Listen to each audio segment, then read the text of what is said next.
Bismillahirrahmanirrahim. Assalamualaikum warahmatullahi wabarakatuh. InsyaAllah sebelum kita mulakan kapsul Syama'il kita pada pagi ini, sama-sama kita berselawat ke atas junjungan besar Nabi Muhammad SAW. Dan sementara itu saya sharekan dahulu majlis kita ni untuk sahabat-sahabat kita yang lain insyaAllah. Dan sahabat-sahabat yang sama-sama dah masuk dalam ni juga boleh bantu sharekan majlis kita untuk sahabat-sahabat kita yang lain, sambil kita isikan dengan selawat ke atas junjungan besar Nabi Muhammad sallallahu alaihi wasallam insya-Allah. Allahumma salli wa sallim wa barik alaihi wa ala alihi sallallahu wa sallam alaihi.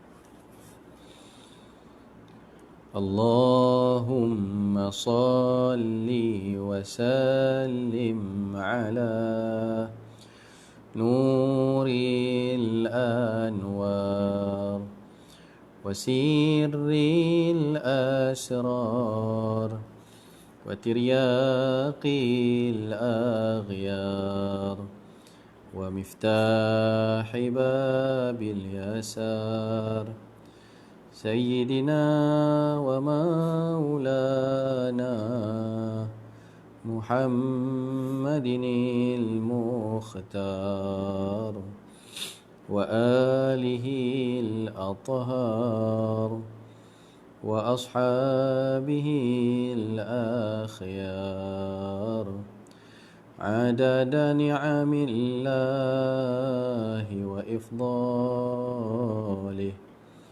Allahumma salli wa sallim ala nuril anwar wa sirril asrar wa tiryaqil aghyar wa miftahi babil yasar Sayyidina wa maulana Muhammadinil Mukhtar wa alihil athhar wa ashabihil akhyar adada ni'amillahi wa ifdalih.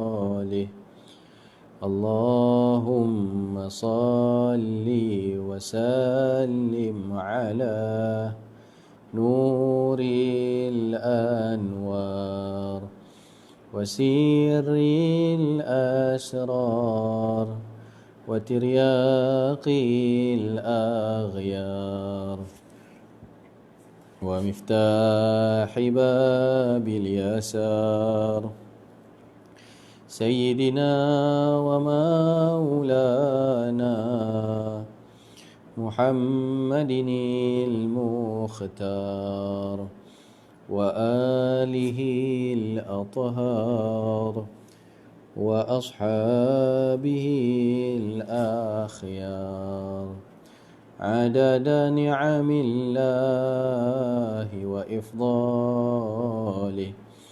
Allahumma salli wa sallim wa barik alaihi wa ala alihi sallallahu wa sallam alaihi. Bismillahirrahmanirrahim. Assalamualaikum warahmatullahi wabarakatuh. Alhamdulillahirabbil alamin wassalatu wassalamu ala asyrafil anbiya'i wal mursalin sayyidina Muhammadin wa ala alihi wa sahbihi ajma'in. Rabbana zidna ilman warzuqna fahman birahmatika ya arhamar rahimin. Allahumma faqihna fid din wa 'allimna at-ta'wil wahdina ila siratikal mustaqim. Amma ba'd. Alhamdulillah, syukur pada Allah dapat kita bersama-sama pada pagi ini dalam siri kapsul 15 minit yang akan membicarakan tentang peribadi junjungan besar Nabi Muhammad sallallahu alaihi wa ala alihi wasallam melalui kitab Syama'il Muhammadiyah yang dikarang oleh Al-Imam Tirmizi rahimahullahu taala rahmatan wasi'ah. Ahlan wa sahlan kepada sahabat-sahabat yang baru masuk sama-sama dengan kita di live Facebook yang mengucapkan salam pada saya jawab Waalaikumsalam warahmatullahi wabarakatuh. Puan Siti Hajar, Puan Nurul Hidayah, Puan Nurizita dan juga sahabat-sahabat yang lain. Mudah-mudahan pagi kita sentiasa diberikan berkat oleh Allah Subhanahu wa taala insya-Allah. Pagi ini kita sambung bab yang ke-10 daripada kitab Syama'il Muhammadiyah. Qala al-musannifu rahimahullahu taala babu ma jaa fi khuffi Rasulillah sallallahu alaihi wasallam.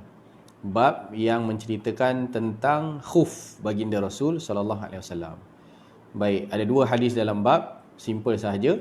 Khuf ini adalah stokin kulit yang dipakai di kaki, dan dalam hukum fiqh, dalam fiqh ibadat, dalam taharah, ada disebutkan berkenaan dengan al-mashu alal khuffain. Salah satu daripada syariat kita adalah wuduk itu digantikan dengan kita boleh menyapu di atas khuf. Jadi khuf ini stokin kulit yang biasa dipakai di kaki, khususnya pada waktu musim sejuk, yang air tidak masuk ke dalam dia. Yang musim sejuk tu kalau kita nak tanggalkan, agak susah untuk kita membasahkan kaki kita dengan wuduk, dan dia pun lambat kering bila kita sarung dengan selipar pula sejuk pula lagi.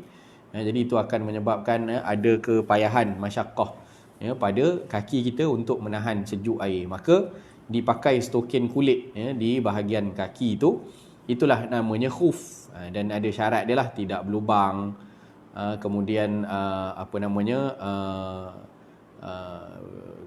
tingginya itu menutupi kepada buku lali, macam kasut boot kita lah, macam kasut boot kita tu. Jadi itu adalah khuf, juga dipakai oleh baginda Rasul sallallahu alaihi wa ala alihi wasallam. Kita baca hadisnya insya-Allah. Wa bihi ilahi qala hadatsana Hannad bin As-Sari qala hadatsana Waqi' an Dalham ibn Salih an Hujair bin Abdullah an ibni Burdata an abihi anna an-Najashi ahda lin-nabi sallallahu alaihi wasallam khuffain aswadain sadajain falabisahuma thumma tawadda'a wa masaha alaihima.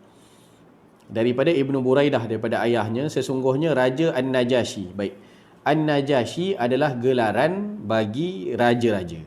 An-Najashi adalah gelaran bagi raja-raja. Jadi kalau di Mesir dia panggil Fir'aun ataupun Fara'inah. Fara'inah tu jamak dia lah.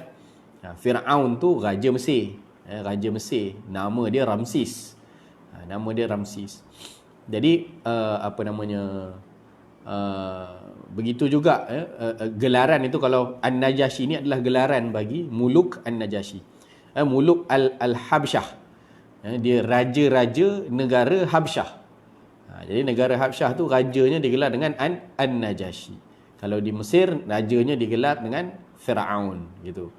Kalau di Malaysia rajanya digelar Yang di-Pertuan Agong. Macam tu. An-Najashi itu adalah gelaran. Maka kalau di Rom, raja Rom itu digelar dengan Kaisar. Kalau Kaisar itu raja Rom. Kalau raja Parsi, Kisra. Kisra itu raja Parsi. Baik.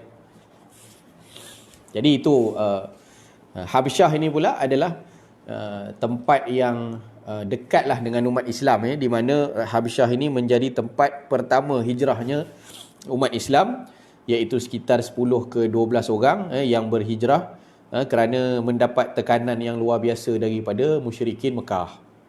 Jadi risau takut murtad, maka mereka pun pergi ke pergi ke Habsyah. Hijrah yang pertamalah, sebelum yang kedua percubaan Nabi adalah pergi ke Taif. Jadi Sayyidina Uthman bin Affan, kemudian Sayyidina Ja'far bin Abi Talib, membacakan surat tentang Maryam dan juga tentang Isa kepada An-Najashi, sehingga basah janggut An-Najashi melihat ataupun mendengarkan tentang peristiwa tersebut. Jadi beliau masuk Islam. An-Najashi ni dia asalnya pernah dizalimi oleh keluarga dia. Dia raja yang baik lah. Dia raja yang baik. Supaya tak naik tahta, dia asalnya masa dia putera mahkota, dia dizalimi oleh keluarga dia supaya dia tak naik tahta, ditipu, dijual dan sebagainya, jauh supaya tak dapat naik tahta. Tapi Allah kembalikan semula pemerintahan pada dia, tahta pada dia, walaupun orang cuba untuk jatuhkan dia. Jadi waktu dia memerintah, dia jadi orang pemerintah yang sangat adil orang dia. Dia melindungi kepada orang-orang Islam, dan wafatnya An-Najashi ini disolatkan oleh baginda Rasul sallallahu alaihi wasallam dengan solat ghaib. Nabi tahu berita tentang kewafatan An-Najashi, maka Nabi solatkan Najashi dengan solat jenazah ghaib. Baik. Jadi Najashi menghadiahkan sepasang khuf berwarna hitam yang tulen, maksudnya kulit itu semata-mata kulit, tiada bulu ataupun corak ataupun ukiran, kulit murni lah, bukan kulit yang ada bulu-bulu ke ataupun ada corak-corak, tak ada. Dihadiahkan kepada baginda Nabi SAW. Kemudian Nabi pun memakainya. Kemudian Nabi berwuduk dan menyapu ke atas kedua-duanya. Jadi antara penghargaan kepada orang yang bagi hadiah adalah hadiahnya itu dipakai. Jadi dihadiahkan oleh An-Najasyi akan khuf sepasang, maka Nabi pun pakai, Nabi berwuduk kemudian menyapu di atasnya. Ini perbahasan fiqh lah, kita tak nak bahas kat sini. Dia sapu selepas daripada rukhsah dia tu, keringanan dia tak payah buka lah. Basuh anggota yang lain wuduk macam biasa, tapi sampai dekat part kaki dia sapu di atas khuf sahaja, untuk menggantikan wuduk yang basuh kaki tadi. Dia start kiraan dia tu daripada berhadas. Kan untuk orang yang bermukim, sehari lepas dia berhadas valid, maknanya dia ambil wuduk dalam tempoh sehari start daripada dia kentut, dia tak perlu tanggalkan khufnya, boleh disapu di atas khuf sahaja. Itu perbahasan kita bincang dalam fiqh lah. Tanya Ustaz Usni lah, insya-Allah masuk bahagian fiqh bab al-mashu alal khufain, menyapu di atas dua khuf. Detail perbahasannya.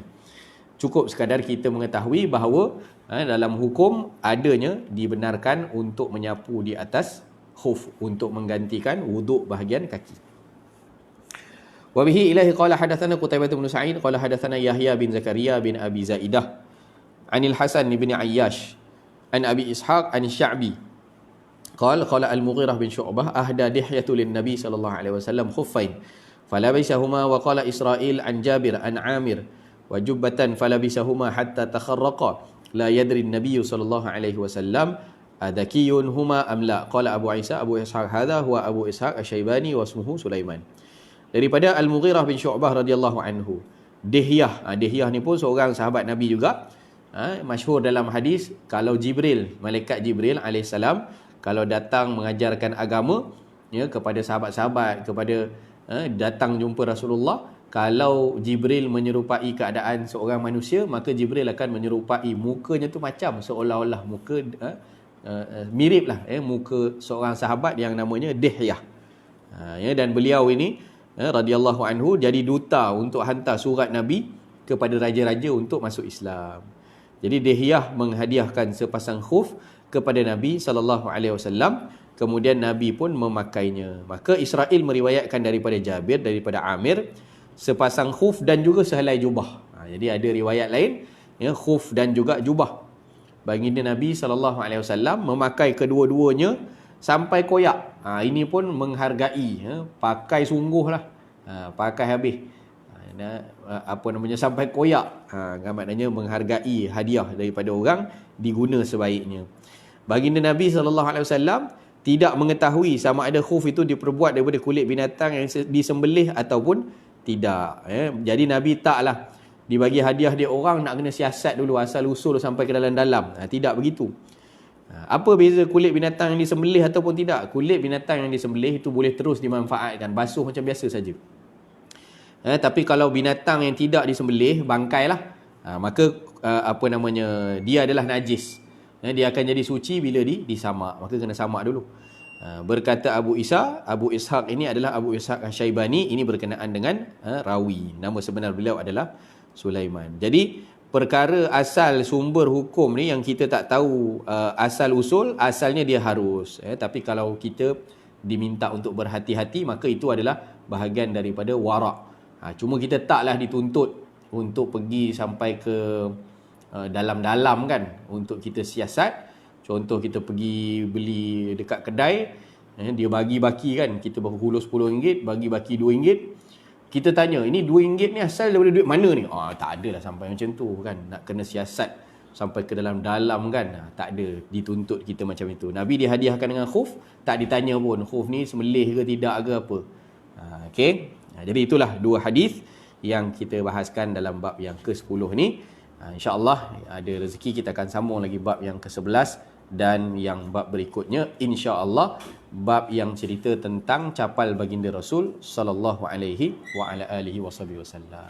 Aku qauli hadza wa astaghfirullah al-azim li wa lakum Wassalamualaikum warahmatullahi wabarakatuh. Selepas ini insya-Allah kita akan satu lagi sesi, iaitu kita akan baca kitab 40 hadis akhlak mulia insya-Allah. Wallahu alam. Terima kasih pada semua yang bersama-sama dengan pengajian-pengajian di Kubat Center.